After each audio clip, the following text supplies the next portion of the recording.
વિદ્યાર્થી મિત્રો, આજે આપણે ફરી યુટ્યુબ ચેનલમાં આપનું બધાનું સ્વાગત કરીએ છીએ અને આજે ફરી આપણે ઉદાહરણ 5 જોઈશું.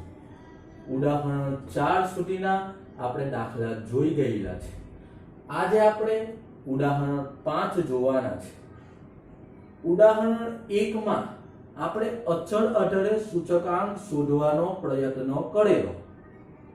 ઉદાહરણ 2 માં જુદી જુદી વસ્તુઓના આધારે અચળ આધારે સૂચકાંક શોધવાનો પ્રયત્ન કરેલો અને ઉદાહરણ 3 માં આપણે 3 જુદા જુદા વર્ષના સામાન્ય સૂચકાંક લઈને અચળ આધારે દાખલો ગણવાની કોશિશ કરેલી, એટલે કે સૂચકાંક શોધેલો.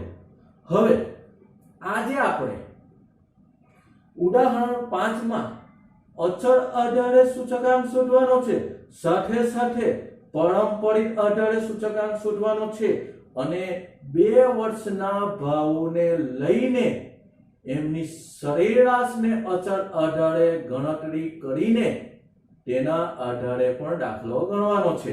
એટલે અત્યાર સુધીના જેટલા ઉદાહરણો આપણે જોયેલા છે એનો ઉપયોગ ઉદાહરણ 5 માં એકી સાથે આપણે કરવાનો છે. તો વિદ્યાર્થી મિત્રો, સૌપ્રથમ અહીં આપણે જોઈશું તો એક ખાદ્ય તેલની મિલમાં વર્ષ 2008 થી 2015 માં મગફળીની કરેલ ખરીદી અંગેની માહિતી નીચે મુજબ છે.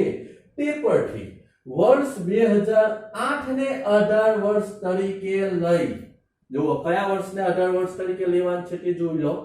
2008 ને આધાર વર્ષ તરીકે લેવાનું કીધેલું છે, એટલે શું કે 2008 ના ભાવ 230 આપેલા છે.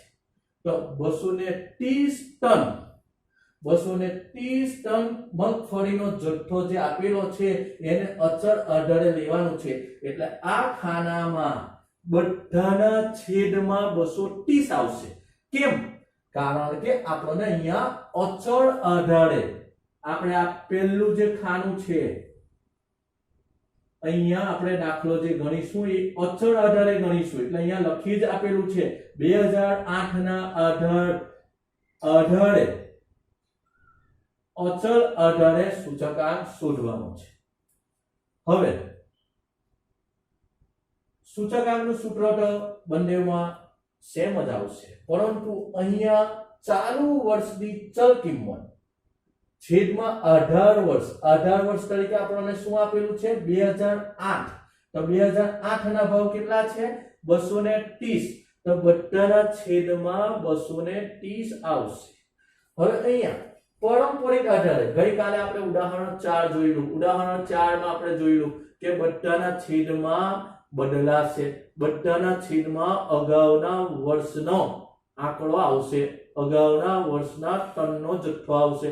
મતલબ કે અગાઉનું વર્ષ અહીંયા લખેલું જ છે, અગાઉના વર્ષની ચલ કિંમત આપણે અહીંયા લખી આપેલું છે. અને લાસ્ટમાં અહીંયા જુઓ નંબર 2, પારંપરિક આધારે સૂચકાંક શોધવાનું છે. પહેલો આ જે રાઉન્ડ પાડેલો છે એ આ ખાનામાં દાખલો ગણવાનો છે. પારંપરિક આધારે સૂચકાંક શોધવાનો છે એ અહીંયા આપણે શોધીશું. અને 2010 અને 2011 ની ખરીદીના સરેરાશ, અહીંયા શબ્દ પણ આપી દીધેલો છે, સરેરાશ જથ્થાને આધારે આધાર વર્ષની ખરીદી તરીકે લેવાનું છે. તો મિત્રો 2010 ના ભાવ કેટલા આપવામાં આવેલા છે? 230. અને 2011 ના ભાવ કેટલા આપવામાં આવેલા છે? 250. તો સરેરાશ શોધવા માટે અહીંયા લખેલું જ છે, જુઓ, સરેરાશ શોધવા માટે 230 + 250 છેદમાં 2, 250 વત્તા 230 બરાબર 480 છેદમાં 2 બરાબર 240. તો આ 240 જે છે એને 18 વર્ષના જથ્થા 18 વર્ષ તરીકે લેવાનું છે અને અચળ 18 ગણવાનું છે એટલે બધાના છેદમાં 240 આવશે બધાના છેદમાં કેટલા આવશે 240 આવશે તો હવે આપણે દાખલો ગણવાની શરૂઆત કરીશું તો અહીંયા જુઓ અહીંયા 2008 ને 18 વર્ષ તરીકે લેવાનું છે એટલે 2008 ના ભાવ કેટલા છે 230 અચળ 18 દાખલો ગણવાનો છે પહેલા ખાનામાં અચળ 18 દાખલો ગણવાનો હોવાથી બધાના જ છેદમાં 230 આવશે એટલે કે 230 છેદમાં 2008 ના જ ભાવ 230 ગુણ્યા 100 હવે 250 છેદમાં અચળ 18 એટલે 2008 નું વર્ષ લેવાનું છે એટલે બધાના છેદમાં જ 230 આવશે એટલે અહીંયા લખીશું આપણે 230 ગુણ્યા 100 હવે 230 છેદમાં 18 વર્ષ તરીકે 230 ગુણ્યા 100 કારણ કે અહીંયા 2008 ના ભાવ 230 આપેલા છે તો બધાના જ છેદમાં 230 આવશે અહીંયા ટનમાં આપેલું છે એટલે આ બધા આંકડાઓને 230 ટન 250 ટન 230 ટન 250 ટન એ રીતે આપણે ધ્યાનમાં રાખવાના છે હવે 250 છેદમાં 230 ગુણ્યા 100 270 છેદમાં 230 ગુણ્યા 100 280 છેદમાં 230 ગુણ્યા 100 300 છેદમાં 230 ગુણ્યા 100 300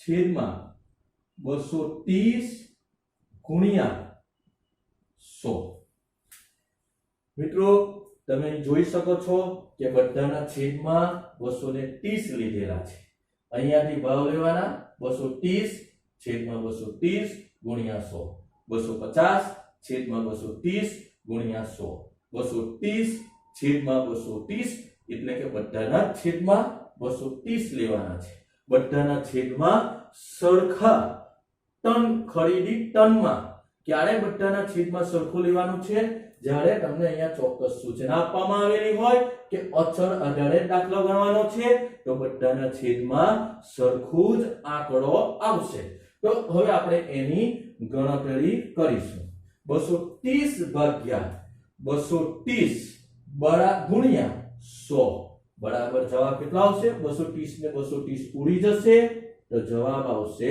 100 હવે 250 ભાગ્યા 230 કરવાના છે એટલે કે 250 ને 230 વડે ભાગવાના છે અને એને 100 વડે ગુણવાના છે જવાબ આવશે 108.70 108.70 હવે 230 ને 230 વડે ભાગવાના છે તો 230 ને 230 જતા રહેશે તો બચશે કેટલા ગુણ્યા 100 એટલે અહીંયા જવાબ આવશે 100 હવે ફરીથી આપણે જોઈએ કે જેવું અહીંયા છે એવું સેમ છે 250 છેદમાં 230 ગુણ્યા 100 એટલે જવાબ પણ આપણો સરખો જ આવશે 108.70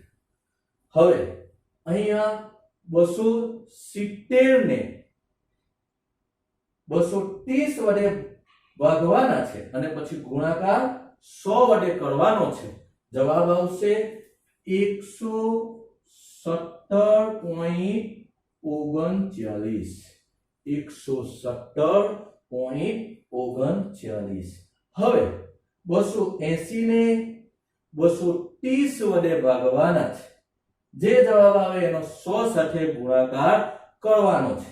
તો જવાબ આવશે 121.74. 121.74.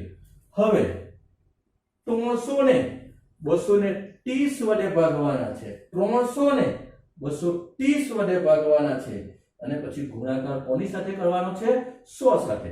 તમારે આ કેલ્ક્યુલેટરનો આના માટે ઉપયોગ કરવાનો છે. કેલ્ક્યુલેટર પર જ તમારે આ ગણતરી કરવાની છે કે જેથી તમારી ભૂલ ના જાય. તો આનો જવાબ આવશે 130.43. 130.43. હવે અહીંયા જુઓ 300/230 ગુણ્યા 100. અહીંયા પણ સરખું જ છે. 300/230 ગુણ્યા 100. ઉપરની જેમ જ અહીંયા જવાબ આવશે 130.43. તો મિત્રો આ રીતે આપણે અચળ આધારે સૂચકાંક શોધ્યા પછી હવે આપણે પારંપરિક આધારે સૂચકાંક શોધીશું. તો પારંપરિક આધારે સૂચકાંકનું સૂત્ર ચાલુ વર્ષની ચલ કિંમત, જેને આપણે P1 તરીકે પણ ઓળખીએ છીએ, છેદમાં અગાઉના વર્ષની ચલ કિંમત, જે બદલાતી જશે. અહીંયા બધાના છેદમાં સરખા ટનમાં આંકડાઓ આવે નહીં. અહીં ખરીદી ટનમાં આપેલી છે એટલે બધાના છેદમાં સરખા આંકડાઓ આવે નહીં. તો સૌપ્રથમ અહીંયા આપણે પહેલાની અંદર 100 જવાબ લખીશું. સૂચકાંક પહેલાનો જવાબ કેટલો લખીશું? 100. હવે બીજાની અંદર 250 એ ચાલુ વર્ષની ચલ કિંમત છે. છેદમાં 250 નો આ અગાઉનું વર્ષ છે એટલે છેદમાં કેટલા આવશે? 230. તો છેદમાં 230 ગુણ્યા 100. 250 ને 230 વડે ભાગવાના છે અને પછી એનો ગુણાકાર 100 સાથે કરવાનો છે, જે આપણે અહીંયા કરેલું જ છે. 250 ને 230 વડે ભાગેલા અને 100 વડે ગુણાકાર કરેલો. જવાબ આવેલો 108.70. હવે અહીંયા આ ચાલુ વર્ષ કહેવાય. જે ખાનામાં આપણે લખવાનું છે એની સામે જોવાનું છે. તો આ 230 એ ચાલુ વર્ષ કહેવાશે. ચાલુ વર્ષ છેદમાં અગાઉનું વર્ષ. તો 230 છેદમાં 250 ગુણ્યા 100. તો મિત્રો 230 ને 250 વડે ભાગવાના છે અને એનો ગુણાકાર 100 સાથે કરવાનો છે. જવાબ આવશે 92. કેટલો જવાબ આવશે? 92 જવાબ આવશે. હવે અહીંયા 250 છે. 250 છેદમાં કેટલા લેવાના છે? 230 લેવાના છે. તો અહીંયા જવાબ આવશે 250 છેદમાં 230 ગુણ્યા 100. જો અહીંયા આપણે એ રીતનું કરેલું જ છે. 250 છેદમાં 230 ગુણ્યા 100 બરાબર 108.70. 108.70. હવે અહીંયા 270 છે. તો 270 છેદમાં કેટલા આવશે? 250 છેદમાં 250 ગુણ્યા 100. એટલે કે 270 ને 250 વડે ભાગવાના છે અને એનો ગુણાકાર 100 સાથે કરવાનો છે. જવાબ આવશે 108. હવે 280 ને 270 વડે ભાગવાના છે. એટલે કે 280 છેદમાં અગાઉનું વર્ષ કયું આવશે? 270 ગુણ્યા 100. એટલે શું? 280 ને 70 વડે ભાગાકાર કરવાનો છે અને પછી ગુણાકાર 100 વડે કરવાનો છે તો 103.70 જવાબ આવશે. હવે 300 છે 2014 ના ભાવ એટલે કે ચાલુ વર્ષની કિંમત 300 છે અને એના અગાઉનો વર્ષ 280 છે તો 300 ભાગ્યા 280 ગુણ્યા 100. તમારે કેલ્ક્યુલેટર પર તમારે આ કરવાનું છે. 300 નો ભાગાકાર 280 વડે કરવાનો છે અને પછી એનો ગુણાકાર 100 વડે કરવાનો છે તો 160.14 આવશે. 160.14 આવશે. હવે આ છેલ્લા ખાનામાં એની સામે ભાવ આપણે કેટલા છે ચાલુ વર્ષ તો અહીંયા ચાલુ વર્ષની કિંમત 300 છેદમાં અગાઉના વર્ષની કિંમત પર કેટલી 300 છે એટલે અહીંયા 300 છેદમાં 300 ગુણ્યા 100 300 ને 300 ઉડી જશે તો અહીંયા જવાબ આવશે 100. તો આ રીતે પારંપરિક અઢળક સૂચકાંક શોધવામાં તમારે શું કરવાનું છે બધાના છેદમાં બદલાતું જશે.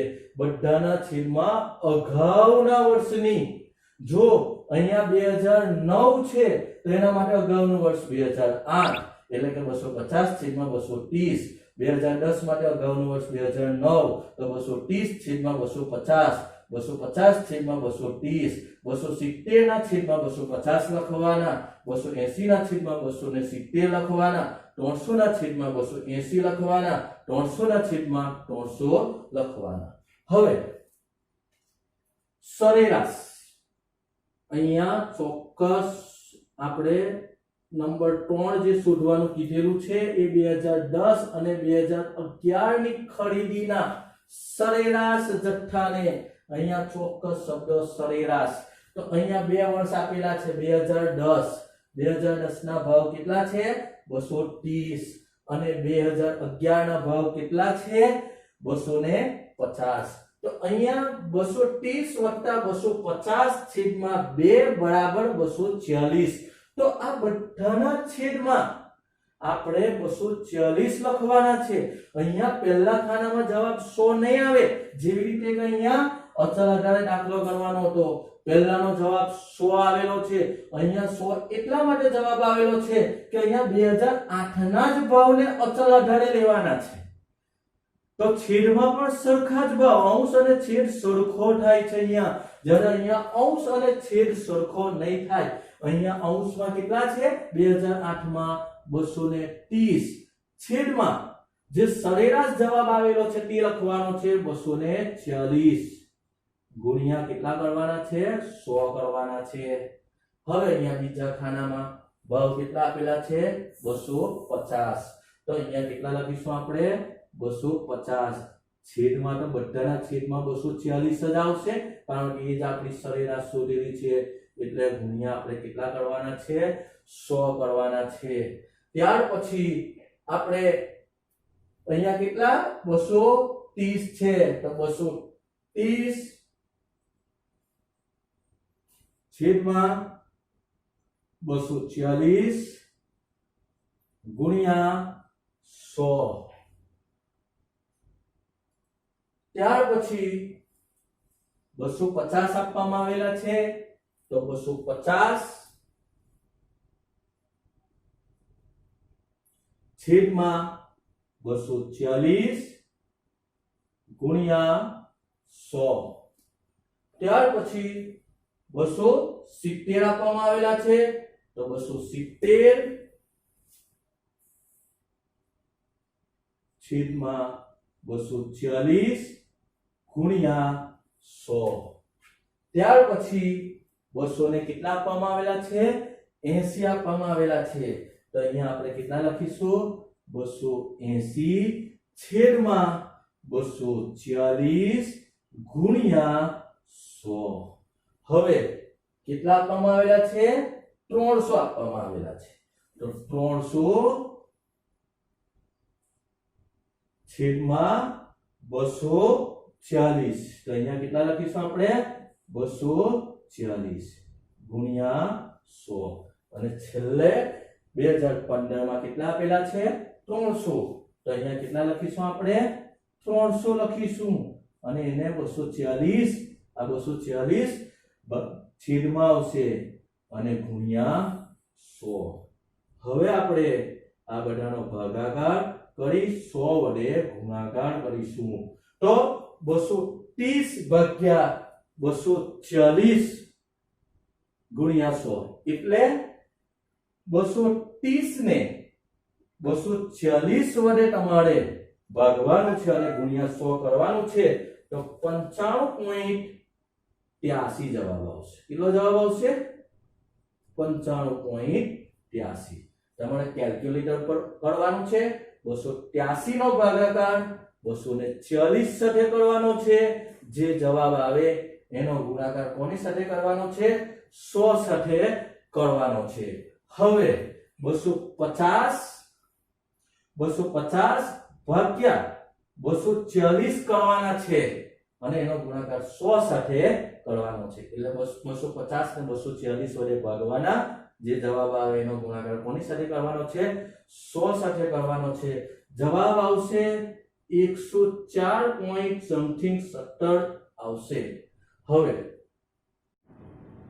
મિત્રો 230 નો ભાગાકાર 240 સાથે કરવાનો છે એટલે 230 ને 240 વડે ભાગીશું અને જે જવાબ આવશે એનો ગુણાકાર તમારે 100 સાથે કરવાનો છે જે આપણે અહીંયા કરેલું જ છે અને એનો જવાબ આવશે 95.83 હવે 250 ને 240 વડે ભાગીશું જે જવાબ આવશે એ જવાબને 100 વડે ગુણીશું તો કેટલો જવાબ આવશે અહીંયા આપણે કરેલો જ છે એટલે 104.17 હવે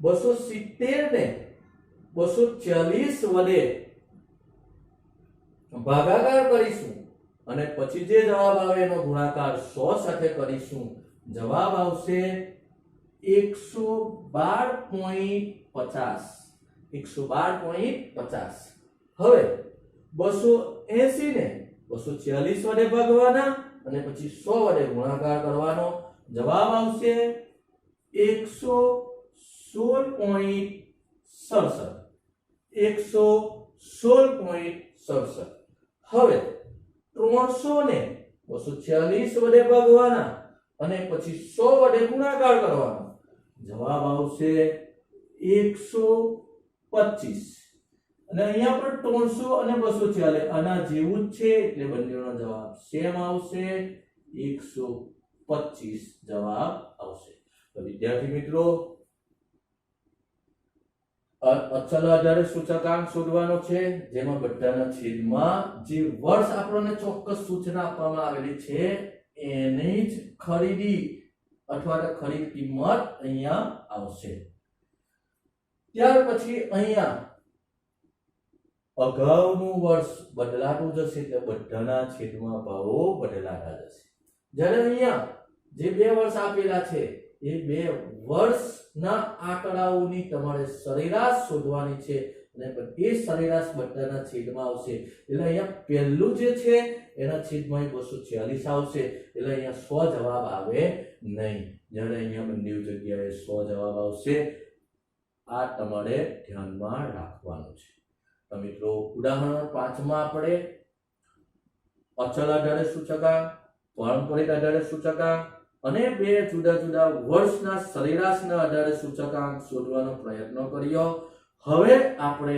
હવે પછીના વિડિયોમાં સ્વાધ્યાય 1.1 નો પહેલો દાખલો જોઈશું જે ઉદાહરણ 5 જેવો છે તો એ દાખલો હવે પછીના વિડિયોમાં આપણે ગણીશું ત્યાં સુધી તમે આ દાખલાને બરાબર વિડિયો જોઈને શીખી લેશો કે જેથી આપણે સ્વાધ્યાય 1.1 નો પહેલો દાખલો સમજવામાં આપણને કોઈ પણ પ્રકારનું અઘરું લાગે ના આપણને કોઈ પણ પ્રકારની મુશ્કેલી લાગે ના એટલા માટે તમારે આ વિડિયોને ધ્યાનથી જોવાનું છે